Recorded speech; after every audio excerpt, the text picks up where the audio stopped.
西暦13やね、解散したじゃない。解散しましたね。そう、ここについて俺はまあ昨日エミちゃんたちとちょろっと喋ったのとぐらいかな。ぐらいです。このちともそれはこう表に出してることではないんだけど、これ俺が初めて言ったのよ、解散って。解散で口にしたのは俺初めてで、それこそ健太も知ってる通り、そのつれづれの時は別に僕はやるんだろうなと思ってたの。解散すんのみたいな感じだったしでこれについてやっぱちょっと喋っておきたいなっていうのがありましたね。でまあさっきもね、さっきから言ってる通り、まあ一年も一人になったとか、小持も一人になったというのがあったわけよ。で俺はそういうなんて言うんだろうな、どちらかというとうちの子たちってアイドルというよりも、まあバンドに近かったりアーティストに近かったりみたいな活動をずっとしてるじゃない。リリースしてツアー回るっていうストロングスタイルでずっと一生やってる、一生それやってる、それストロングスタイルまあ俺らからしたら普通なんだけど、今のじゃあアイドルさんはって言ったらそういうやり方はしてなかったりするんだよね。そういうやり方をしてらっしゃる方も当然いると思うし、でもそうじゃない人もたくさんいらっしゃって、でそんな中で西暦13夜っていうのはどちらかというとやっぱりそのアイドルに近い活動形態だった、まずね。そうで、西暦がじゃあ新たに動き出すよってなってトワイライトノイズ撮って、まあこれはすごい感動した。でツアー回ってとかやってんのよ。けどやっぱり西暦に集う人たちって小持はやっぱちょっとどっかやっぱ変わってたんだろうね、最初から。これ一番最初から考えてもずっとみんな同じ共通点があって、誉れにしても茜にしてもとわはちょっと違ったけどマウルにしてもルノにしてもウラにしてもミナにしても、これ全員に言えたのがちょっとやっぱ普通にアイドルしてたんだよね。言いたい意味がわかるかな。そうだから多分なんだけど、その自分の中のプリセットというかモデルケースもきっと多分みんなアイドルだったと思うのよ。例えば誉れとかは無題合唱が好きでって言ってなんかオーディションの時でピエンって泣いてやってたんだけど、とはいえやっぱフォーマットはアイドルだったと思う。小持に関してはやっぱどっかおかしくっていやおかしいという方もちょっと外れてるというか、まあ僕らサイドというかどちらかというとそういう感じだった。まあ完全なる小ゴリラです。まあこうならいっか。私は親ゴリラで小ゴリラです。小ゴリラならいっか。可愛らしいですよ。いやいいですよ。でそれがまず素地としてあります。でコロナ禍があった。コロナ禍があって、コロナ禍から全西暦の人たちが辞めてしまうきっかけになったのっていうのはやっぱりコロナ禍もすごく要因としてあって、そう声が聞こえないとか、それまではやれてたわけだからね。まずライブができない。そうすごい大きかったよね。配信でしかやれないけど、配信ライブめっちゃ辛いみたいな。今となってはライブもできるし、配信ライブもできるから、どっちにも楽しさがあるけど、その時は会えない、見えない向こうの人に向かって笑わなきゃいけない、これがめちゃくちゃ辛くて。確かに。だって見てる先には俺とかしないんだもん。こうやってやってる人しかいないから。そうだよね。そうまあそれもあったんです。ありました。ありました。でまあおのおのだけど、そのやっぱりそのアイドルフォーマットをが根底にある人たちからしたら辛い状況っていうのがすごく続いて、前の西暦っていうのは瓦解してしまったんだけど、これについても別に誰が悪いとかっていうのは当然なかった。みんなおのおの思ってた感じでできなくなってしまったとかね、なんかまあそういうものだったわけなんだよ。でやっぱ新しく作り上げた西暦で、じゃあ今度何が必要なんだって、まあ、僕とかは考えるわけ、でこれはだから健太に言うこともなく小持に言うことも全然なかったんだけど、じゃあ俺の中で絶対大事だなって思ったのが、そのアイドルフォーマットを敷いている、バックグラウンドに敷いている方々のちょっとした変革っていうのが大事だったのよ。それはなぜかというと、そのコロナ禍になって、会社のやり方も変えて、アイドル業界とか音楽業界っていうのもまるっと変わった、例えばじゃあ俺とか健太とかっていうのは、ずっとレーベル業務をしてるじゃん、いまだにしてるけど、それが例えばじゃあ、リリースイベントできますか、その当時2021年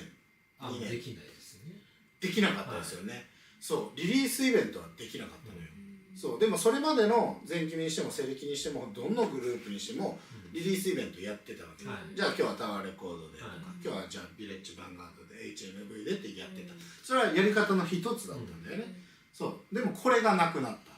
まず第一にそうすると、じゃあ出しどころがリリースしたとしても、それをどう伝えていく、どう広げていくっていうのは SNS か、ライブの会場か、もうこの2択みたいになっちゃったんだよね、でそもそも論で SNS に強いんであれば、これもう持論だしオーディションでも毎回言うんだけど、もうご勝手に売れているんですよ、すでに、だから例えば最近の、アイドルグループさんなんて見てみると、もうすでに何万フォロワーってもう持ってる方がアイドルになったりだとか、例えばグラビアの方がアイドルになったりだとか、他なんかタレントさんがアイドルになったりだとか、そういう形がインフルエンサーの人がとかね、がもうあるんですよね。でもそういう形で別にやってきてないから、ではじゃあどうしなきゃいけないか、ライブしないといけない、でも西暦13年ってそのアーティストじみて活動してきてないから、この子が一旦抜いたとして活動してきてないから、そのじゃあツアー回るんだよとか、それは楽しそうにやったり苦しそうな時もあったけど、トータルして考えると向いてはなかったのよ、あの子たちがね、それは俺よくあの子たち自身にも喋ってたんだけど、じゃあそれで言ったら小持だって別にツアーに向いてるかって言ったら別にそんなわけでもないのよ。わけでもないんだけど、でもその西暦の止まってた時代から前期見を経て、もうなんか体質ガラッと変わってるんだよね、ガラッと変わってる、とても変わったよね、そうでそれがやっぱり一番大きな理由だったような気がするんで、そのどういう形でじゃあ作っていくんだ、じゃあそれを SNS にグッと転換してやっていくのか、いや例えばじゃあ僕は、何かこう繰り返すような、歌詞の楽曲やりたいかと言われたら別にやりたくないとか、なんかそういうのいろいろあるんだよね、そういうのがいろいろある中で一番その西暦13年がツアーやってきたし強くなってたし成長してたけど、やっぱりそれにめっちゃ向いてるかと言われたらやっぱそんなことがなかった、これが一番大きくって、でそれを経てじゃあこれからまあいろんなことがあるけれども、でもそれでも、このキネマを起点としてこうするんだっていう頭はすごいあったのよ、俺はね。だから健太は知ってるし安倍さんとかは知ってて、いや次の展開はこうですみたい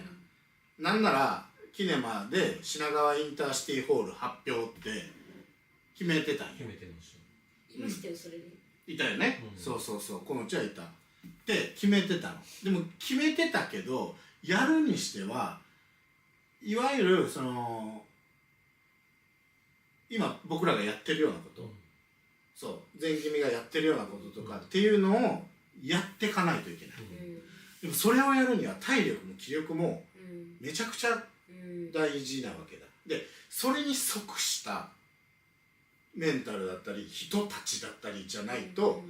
かなりしんどいわけよ、でもそれに即したやつっていうのは小持しかいないわけだ。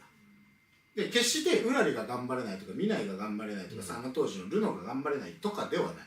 だ向いてるか向いてないかで言ったら向いてないわけだ、うん、そこに関して言うと。だからかなりどちらにしても茨道になりますよね、みたいな、いう話もあって、で子持ちは子持ちで自分で、いや言うてもその前期というか、その前の西暦の時も、ほぼ子持ちがリーダーみたいなもんよこれ俺本番でも喋るんだけど、そうあの時はまあ子持ちがリーダーみたいなもんでしたからねって言ってたわ、あいつこの間何してたなんでやねん言ってたぐらい確かにそうだったんよ、そうだったんだけど、その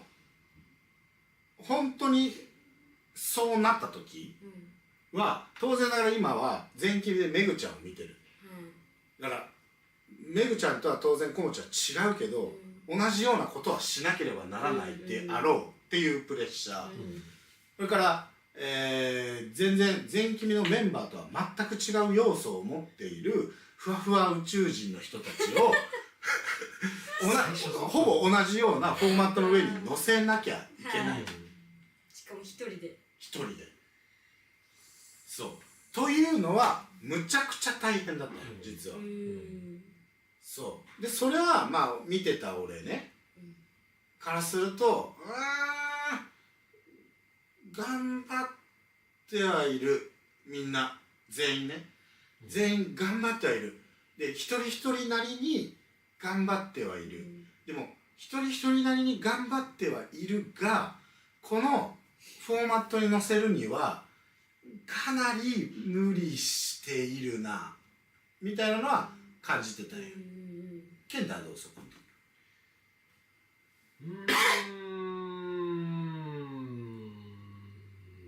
正直言うならば、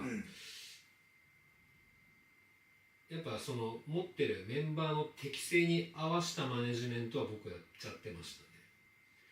だから無理をさせない方向。そうだよね、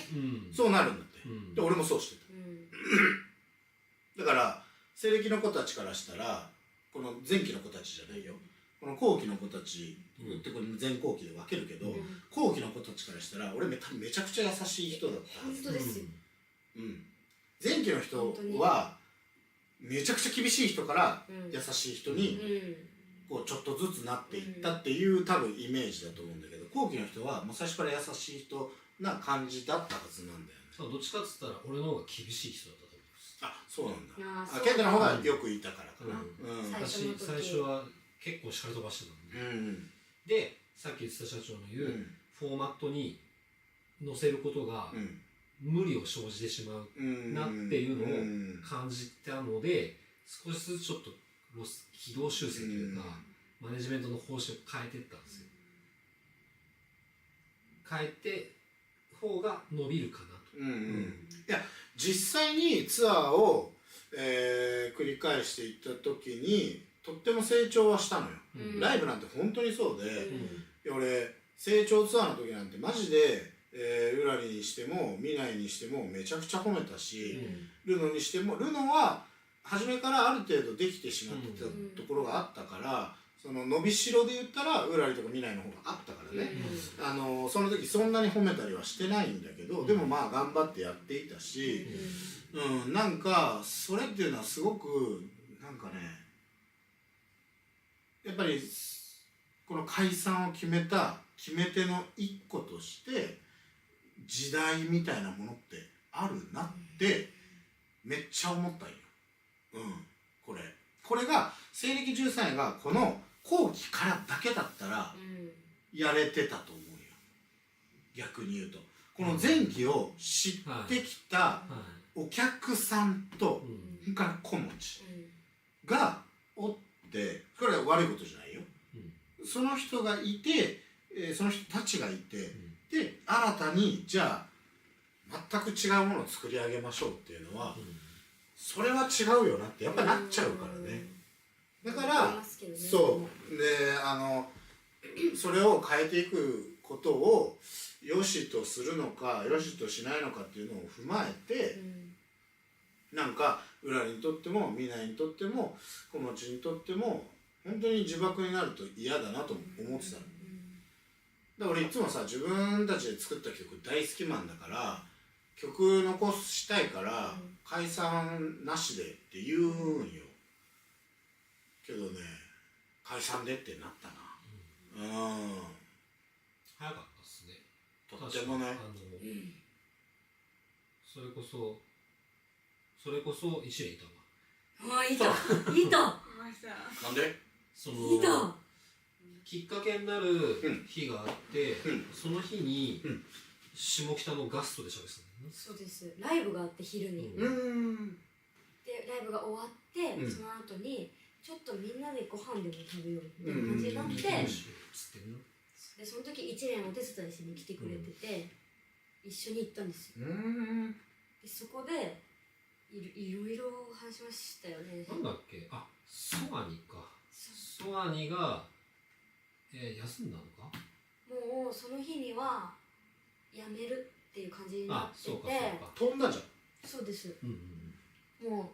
う無理ですっていう感じで、ソアニは飛んじゃって、だけどそれ知ってるのはこの1だけで、ライブの前は高木さんから電話が来て、ソアニは多分もう来ないって言って、オーマイガーってなってどうしようってなって、でも今日のライブはやるしかないし、3人でやろうって言って、過去にも3人でやったことがあったから、大丈夫ってなって、別に本当にお休みだったけど、本当に、だからあんまりそこに関しては心配しなかったんですけど、そのライブ前にソアニがもうきっと来ないと思うっていうことを2人にはとても言えなくて、だから一旦ソアニ今日休みだってっていう感じで高木さんからも連絡してもらって、リアルだねめちゃくちゃリアルなマジ今だから言える話ですけど、そうってなってその後のガストで話してっていう感じでしたね。そうだね、まあだからその子の話をするとさ、その親御さんと2人で住んでて、おじいちゃんとかね、おばあちゃんにご不幸があって、でなんかこう親御さんもやらせてあげられないとかね、なんかそういう感じになったりしてね、介護があったんですよ、介護とかがね、そうだからまあそういうのがあったから、そのまあその困るよ、俺はさ飛ぶっていうのは一番困るんだけど、気持ちというか状況というか、そういうのはまあ分からなくもないから、それはもう仕方ないなっていうところはあるんだけどね。だからソアニがまだいた時、そのいろんな家族の事情とかで、うわーってなって2時間とか結構電話してたんですよ、ソアニと。僕もした。しました？まあね、一生ずっとみたいなのが続く電話を結構しょっちゅうずっとしてて、だからずっと大丈夫かなっていうのはあったけど、ちょっとあれですよね、難しい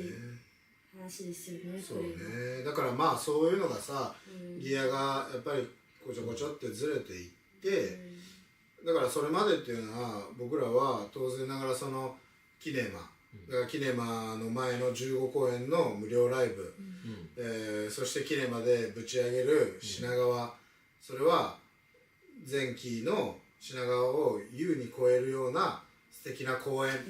みたいなことをやっぱ考えてたんだよね。なんだけどやっぱりここかなって思ったのはなんかそんな感じだったね。なんかそういうのがあって、みんなの心もなんかこうすり減ってて、ですり減るっていうのはこういう仕事してたら仕方ないから、いつもはみんなでねこう補修し合いながらやるんだけど、その補修し合う作業っていうのもすげえ疲れるわけよ。みんながね全員が疲れてしまうから、であれば、東京キネマクラブで解散っていうことかなってなんとなくしっくりきて、まあそれをみんなに話して、その後小餅と飯食いながらも話して、まあマジで俺これ後悔全くしてないんだよねみたいな。で小餅に言って、私もそれについては後悔ないです、まあそういう感じでね、解散が決まったわけですけれども、そうですけれども、なんかこれを話したことなかったし、本当に、うんこんな細かく話すことそれはないわ、それはないか。そうでもさ、みんなはさ、まあどういうことであっても知りたいとは思うのよ、知る権利もあると思うんですよね。やっぱ時間もお金も使ってくれて、それでなくなっちゃうって、なんでってなるじゃないですか。そう放置にもなるもん。そうだよな。だからさ、なんか楽しかった西暦13や解散させるのもったいないなとかっていう人いると思うんだけど、限界は限界だったんだよね、いろんな意味でね。そうですね。そのすり減る、補修するっていうのが通常なんですけど、補修作業でうまくいきそうな時にまたすり減る要因になるっていうのをタイミングが全部悪かったんだよね。結構繰り返してましたよね、それを。今回もやっとアルバム出して、MV も2本撮ってみたいな。2本撮ったよ。撮りましたよ。撮ったっていうか半分撮ったんだよ、正確に言うと。さあこっからのタイミングだったから。そう今だからね言えるけどさ、マホロバヘビーと世界線ごとだって俺言って、撮ろうぜかまちって超嬉しいってなって、でうらりもみないもその西暦の、それこそさっきの言い方で言うと前期の西暦の時に出てた MV が2人ともすごい大好きだったから、自分たちが西暦になって、でその自分たちの西暦13になった時の MV をめちゃくちゃ楽しみにしてたから、ずっと言ってたもん、入った時から MV が撮りたい、MV が撮りたい、だからそういうのもいろいろ重なってのタイミングではあったんですけど、そのすり減りのお金だけ払ったもんね。だってマホロバに関しては撮り終わってたもんな。終わってないよ。終わってないんだ。終わってない。そうか、違うわ。まだシーンがある。あったんだ。スタジオシーンだけ終わってて、そうロケシーンがちょっと残す。そうだから今だから言えるけど、これもキネマの時に販売してたチェキくじ、あれマホロバの MV のセットです。あ、パジャマね。パジャマのやつ。そうですね。これ何って思ったかもしれないですけど、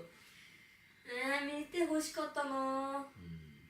だからその時の MV っていうのはソアニがいるんですよ。そう。だから出しようがないのよ。そう。だし、なんかじゃあつないで出せるかっていう絵でもないんですよ。そう。出せないの。グリーンだし。そう。いや、そう。そこにいろいろ手を加えないといけない。そう。出せるなら俺はダイジェストとかいつもの千織ちゃんだし、話し合って出してたよ。そうですよね。出せなかったもん。出せないものだったんですよ。本当に。いやもう本当いやーって感じだったよ。俺だって意を決した世界線ごとだったもん。本当に。でもここだって思ったんです、この時も。そうだし、俺は世界線ごとって娘を思い描いて作ったんだけど、それはあとも何個かそういう曲ってあるんだけど、一番最初に作ったのよ。一番最初に。だからおやすみ未来でみんながこうさ、デビューしたみたいに思ってんだけど、世界線ごとで俺たちはデビューしたつもりでいるのよ。僕もそうだから作りたかったよね。本当に作りたかった。作りたかったし、それが成功するであろうっていう布陣だった。俺とちょりちゃんとえみちゃんとっていうもう西暦を作ってきた布陣だったんだよ。何の MV 撮ってくれてたっけ？バニラドロップスもそうだし、愛しもそうだし、結構初期から。前期目で言うとギザトゥンクもそうだし、すごい可愛い絵を撮る人でしたよね。本当に可愛い女の子可愛く撮るの超上手。超可愛い。撮ったならね見たかったっていうのは本当にあるんだけど、見せれるものではなかったんだよな。じゃあ緑です。そう、当然そうだし。それは本当に。じゃあソアに飛んじゃったから無視して出すよっていう会社でもない。うちらそこはちょっとやっぱ違うですよね。そうだからな、なんかこの解散までのストーリーというか、なんかみんなの思いみたいなものは一度ねなんか説明したかったし、まあこういう機会でもないと説明することもなかったかな。そうね、この間のそのブルーレイの配信で喋ることでもないし、いや本当にやっぱプラスに行きたいじゃないですか、そうだね。それはマイナスっていうわけじゃないけど、そうなんよな。だからまあそういう風だったけれども、まあ小持は小持でやりきったというところがあるわけですよね。とってもあります。それは俺もある。なんかそういうちっちゃい後悔みたいな、悔しいみたいな、それこそ MV 出せなかったとかはあるけど、あるよ。なんならシリーシャリーも同じことでしたから。そうだった。シリーシャリーも僕お金だけ払ってるんです。MV 撮ったんです。MV 撮ってどうしようかでトアがいなくなって、マウルとトアと3人だった時ですよね。そうです。 MV 撮ったの。そうです。だからシリーシャリーも撮ったけど出せなかったし、なんかね、だから言ったらね、僕もなんかそういう意味では心折れるんですよ。そうか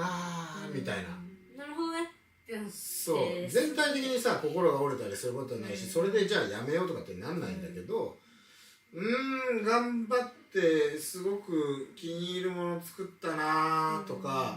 まあホロバーヘビーみなりちゃんをフィートして作ったけど、みなりちゃんと小持をフィートして作ったんだけど、あれは新しい西暦を見せれたと思ってたし、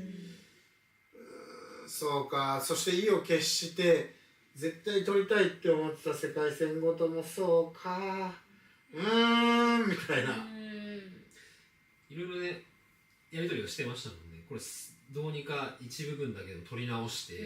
なんとか形になれないか、どうにかならないものか、みたいな。まあ当然ながら時間もなかったしさ。いや本当にそうなんですよね。そうというのがまああったんですけど、例えばこれはさ、一年はさ触りしか知らないじゃん。今言ったことなんて知らなかったわけでしょ。知らなかったです。聞いててどうよ。いや本当私はまだやっぱ入って5月に入ったから貼って5月にごめんなさいなんかごめんなさい5月に入ってで今本当に短い皆さんと比べたら全然短い期間なんですけど、私今それを聞いてて思い出した風景があって、車の中の覚えてますか？私が覚えてる。隣に座ってた。そうです。隣に座ってすっごい一人になった時にもうどうしても頑張れないってなっちゃった時に小持さんに相談したんですよ。私がちょっと今ちょっと苦しくて、これから先もう今ライブが楽しくなくってこんな気持ちで立ってるのがなんか申し訳ないし、なんだろうな、自分の気持ち的にも歌うのが好きなのに、その歌うことが苦しいからあれ何のためにやってるんだっけってなっちゃった時があって、でその時にももちさんに相談してもう皆さん寝てて真っ暗の中ももちさんがこうやって携帯いじってて「あ起きてる」って「ももちさんすいません」って言ってそれを言ったらももちさんが「いやそれもあったよ」みたいな「私もあった」って言ってバーって喋ってくれて、その時に初めて「いやでも西暦解散しちゃうんだよね」って言われて、その時も大泣きしてでも静かにすごいもう15分ぐらいずっと涙止まんなくて、でも私が知ってるのは、まあ、その時もっと短かったんですけど西暦さんのこと、それでも小持さんが背負ってきたものがなくなっちゃうって知った時にすごい苦しくなっちゃって、でそこからもうずっとキネマまで、ずっとなんかもうライブ見てて元気をもらいながら終わっちゃった後あともうあと何回、うんあと何回ってなって苦しくて、で今でもやっぱりまだ実感やっと実感湧いてきたのかなみたいなのはあるんですけど、曲聴いててもやっぱ好きだなって思うし、今ごめんなさいすごい外れてますか今外れてますよね今終わりが見つからなくて、どう思うでしたよね。で世界さんっていうお気づきですか？ですよね。なんだった冒頭からごめんなさい。冒頭で、そう苦しかった。私は聞いた時すごく苦しかったしっていう話でした。なるほど。まあね、これはさ、なんかまあ運命みたいなもんじゃない。一人になってしまった時があって、一人になってしまった時があって。そうだ、言いたいことがあったんです。ごめんなさい。手短にしてもらっていい？ごめんなさい。今言っていいですか？いいよ。そう最後小林さんがMC キネマの MC の時に小林がここまでやってきて本当に良かったってもう満面の笑みで言った時に、私も今ちょっと先見えない苦しいってなってるけど、いつか何年後、終わりは見えないんですけど何年後か先にめっちゃ笑顔でここまでやってきてよかった、これからもよろしくねって言えるように頑張ろうって思えたんです。ずっと小松さんを見てると思えるんです。ありがとうございます。ありがとうっていうですみたいな表情です。終わりました。終わりました。終わりました。ありがとう。俺ね厳しいのよね。ありますよ。違う話の組み立て方下手すぎる。ごめんなさい。すごくあるから。それはまあ後で言うとしてね。でもあその気持ちはすごくわかるから。でもだからここにいてもらってるわけだしね。そうそう。何度も救われたコーチも一連だ。一連が西暦のリハ見て泣いてる時とか、コムチはもうなんていうんだろう、最後のツアーの時はもう存分泣いてやろうって思ってましたけどキネマで泣かないために思う存分泣いてやろうって思ってたけど、なんかそのツアー入るまでは気張ってて、私が泣いたらいかんって思ってたんですよ。だからそういう時に一連とかそれこそ子供メンタルのテフテフのみんなとかが泣いててくれたりすると、ありがとうってなってました。もうめちゃくちゃ小松さんもう勉強しながらもやっぱり元気もらったし、苦しい時何回も助けてもらってました。やばい、何の回これかゆいまあそういう感じでね、話したかったことはまあ嘘つき内緒のことと西暦13のそれでしたということですね。